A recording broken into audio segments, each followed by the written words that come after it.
These are the faces of the children whose childhoods are spent amidst hunger, poverty and violence, whose dreams die young, whose lives are shrouded in darkness.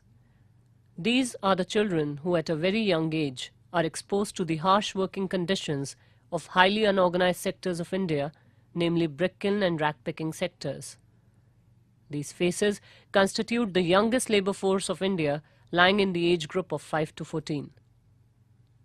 Though the Indian Constitution has passed several laws prohibiting the child labor, including the 1986 Child Labor Act, yet the problem of child labor continues to persist and pose a major challenge. Reportedly, there are more than 20 million child laborers in India. What is highly alarming is the fact that being employed in unorganized sectors, they do not have access to most of the welfare schemes floated by the government, be it for health, for education or for children's rights. No government aid reaches them as their very existence goes unnoticed. These children are even deprived of their right to education, a chance to live life of dignity and pride. If given an opportunity, they too can prove their talents and abilities like any of us.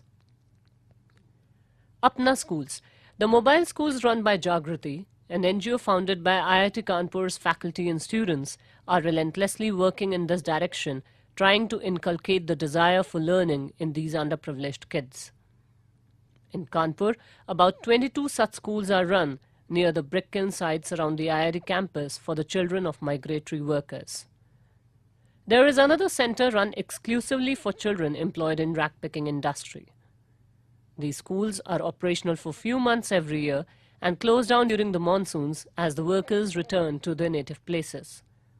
Therefore, their mission is to ignite the passion for education in as many kids as possible, and to achieve so they are using several innovative teaching methods contrary to the conventional methods used. But their journey has been fraught with difficulties and challenges. What keeps them going is the response from the children, many of whom have shown strong zeal to learn and succeed in their lives.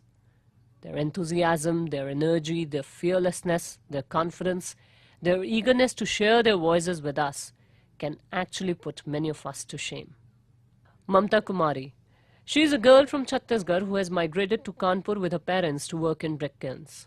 She studies in Kalra 1 Center of Apna School. She wants to become a teacher and loves singing. Patarge dulrai to beti angan ke lao goliya. Patarge dulrai to beti angan ke lao goliya. Papa gel kun bar ko jel jariya bai jariya. Papa gel kun bar ko jel jariya bai jari.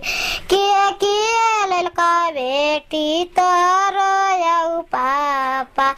Kiya lalka बेटी तोरो यौ पापा ये BA पास खोजिया सारा विष्णु करिया ये BA पास खोजिया सारा विष्णु करिया बारे घर में शादी करिया बेटी वंतो रानिया बारे घर में शादी करिया बेटी वंतो रानिया. Nusrat, a beautiful 15-year-old girl from Assam who at one time used to work as a rag picker, is now a student of Apna School at Panki Padav. She too wants to become a teacher. Kazimuddin's story is yet another inspirational story that needs applause. There are hundreds of such stories waiting to be told. Keeping in mind the magnanimity of the problem, the government, the civil society as well as the NGOs like Jagrati will have to work in tandem. Change can be brought only through combined efforts of everyone who takes pride in being an Indian.